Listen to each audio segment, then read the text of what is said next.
ओम शांति। हम सुनते हैं प्यारे बाबा की 19 फरवरी की मुरली से दिल में छपने वाली गहराई की बातें। आज की मुरली में बाबा ने हम बच्चों को वानप्रस्थ अवस्था है, अब बच्चे बाप आया तुमको वापस घर ले जाने के लिए, अब बाकी थोड़े रोज है। आज बाबा ने कहा ये नहीं कि केवल ये बूढ़ा बाबा है तो इसको वापस जाने के संकल्प आ रहे हैं, तुम सब भी बूढ़े हो, अर्थात वानप्रस्थी, अभी सबके वापस घर जाने का टाइम है। फिर बाबा ने कहा कि तुम बच्चे अब पुरुषार्थ कर रहे हो, कैसे श्रेष्ठ से श्रेष्ठ देवी देवता बनने का पुरुषार्थ कर रहे हो, तो तुम्हें ऐसा पुरुषार्थ करके उच्च पद पाना है। बच्चों को आज बाबा ने चार्ट रखने पे बड़ा जोर दिया। बच्चों को चार्ट रखना है, रजिस्टर रखना है, रेगुलर हैं या नहीं अपने को देखना है। चार्ट रखेंगे तो बच्चे फिर तुम उससे बहुत तुम्हें अटेंशन रहेगा। पर बच्चे लिखते हैं चार्ट, फिर 2-4 दिन बाद चार्ट छोड़ देते हैं लिखना। फिर बाबा ने आज कहा ये देखो बच्चे, सारी बीमारी देह अभिमान से पैदा होती है, देह अभिमान से ही बच्चे फिर विकार पैदा होते। इसलिए तुम बच्चों को देही अभिमानी बनना है, बार बार प्रैक्टिस करनी है। मैं आत्मा हूं और इस देह पर सवार हूं, इसके द्वारा ये पार्ट बजा रही हूं, ये देही अभिमानी अवस्था बनानी। आज बाबा ने कहा कि बाबा सबसे ऊंचे ते ऊंचा है, उससे ऊंचा कोई नहीं है। ऊंचे ते ऊंचा भगवान कहते हैं ना, तो शिव बाबा सबसे ऊंचा, इसलिए उसको प्यार से बच्चों को याद करना चाहिए, फिर उसका परिचय प्राप्त करना चाहिए। कोटो में को में को वो जानते हैं, तुम बच्चे वो कोटो में को हो। फिर प्यारे बाबा ने आज कहा कि बच्चे देखो, जो कल्प पहले जिसने जो पुरुषार्थ किया होगा वो अब जरूर उसी प्रमाण कर रहे हैं। इसलिए बच्चे ड्रामा एक्यूरेट बना हुआ है, हर एक की भक्ति अनुसार उसका पुरुषार्थ का पार्ट चल रहा है। सबका हिसाब है ना, बाबा के पास भी हिसाब है और ड्रामा तो एक्यूरेट बना हुआ है। आज बाबा ने सर्विस करने के लिए भी कहा, बच्चों को चित्र अच्छे अच्छे बनाने चाहिए। चित्र बना के, यह सीढ़ी का चित्र है और चित्र है, उस पर समझाना चाहिए। प्रश्नों की तो झड़ी लगा देनी चाहिए। बोलो, कलयुग नरकवासी है या सतयुग स्वर्गवासी? एक प्रश्न पूछे, दूसरा पूछे, धूम मचा देनी चाहिए। पहले पहले बाबा ऐसे बच्चों को सर्विस सिखाते थे, सर्विस कैसे बच्चों को पब्लिक के बीच में जाना है, उनको समझाना है। अब तो बहुत लोग समझ गए हैं। फिर बाबा ने कहा कि बच्चों को सबसे मुख्य बाबा ने, ये बच्चे देखो कईयों की दृष्टि चलायमान हो जाती, चने देखे दिल किया खाले में, खा लिया तो फिर क्या अवस्था पे असर पड़ जाता। कच्चे होते हैं ना, तो उन्हीं को ये ऐसी ऐसी वृत्ति पैदा होती। बच्चे काम की वृत्ति भी खराब के बच्चे, हाँ, भाई बहन से भी ऊंची दृष्टि। तब बाबा कहते भाई भाई की दृष्टि रखो। काम क्रोध ये बच्चे सब भूत है ना, इन सब पर तुम्हें विजय प्राप्त करनी है। विकार में गिरे तो खलास खेल खलास, फिर तो बाप की श्रीमत की उल्लंघना की तो पद भ्रष्ट हो जाएगा। इसलिए बच्चों को हमेशा पवित्र दृष्टि रखो। भाई बहन की दृष्टि भी पवित्र है, हाँ, लेकिन उससे भी ऊंची भाई भाई की दृष्टि है, उसका अभ्यास बच्चों को करना है। फिर बाबा ने कहा देखो बच्चे, हाँ, बाबा हमेशा कहते बच्चे रजिस्टर रखो, तुम्हें पता लगेगा। अपने क्लास में भी, सेंटर में भी रजिस्टर रखना चाहिए, हर एक का रजिस्टर हो, कितना पढ़ाई रेगुलर पढ़ते हैं, तो सब बाबा ने कहा उससे फिर तुम्हारी अच्छी उन्नति होगी। ऐसे ही कितने सेंटर हैं जहाँ पे रेगुलर रजिस्टर रखा जाता, रोज अटेंडेंस बोली जाती, उससे एक लगता है कि हम गॉडली स्टूडेंट हैं।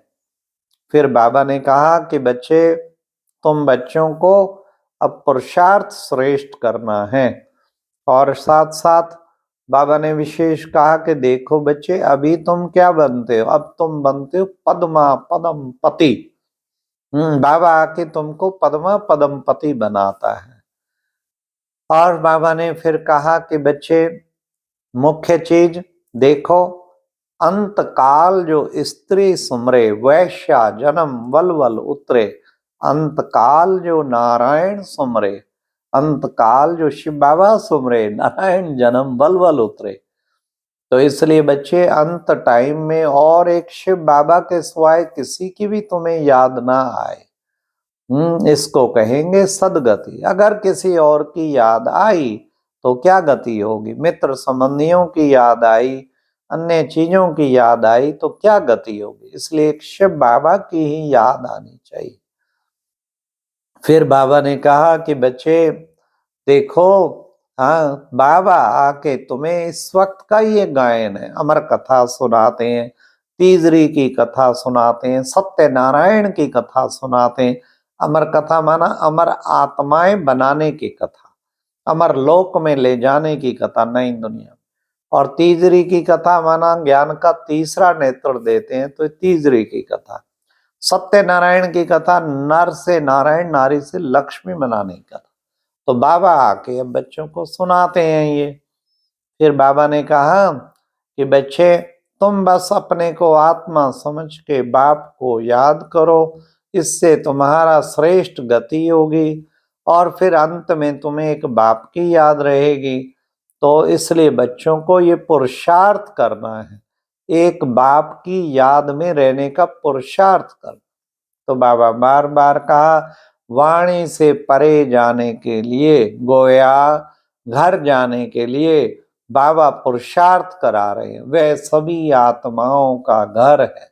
तुम समझते हो अभी हमको इस शरीर छोड़ के घर जाना है, इसलिए जो है बाप कहते हैं, मैं आया हूं तुम सबको घर ले जाने के लिए। तुम्हारा घर है शांति धाम, वहां तुम बच्चों को वापस ले जाना है। बाबा आया ही है। तो बच्चे देखो, हाँ, ये क़यामत का समय है, बाकी थोड़े रोज हैं, अब तुम सबको वापस जाना है। इसलिए बच्चे, दैवी गुण भी धारण करो और बाप को भी याद करो। फिर बाबा ने कहा कि बच्चे देखो, तुम बच्चों को कितना ना पुरुषार्थ श्रेष्ठ रखना चाहिए।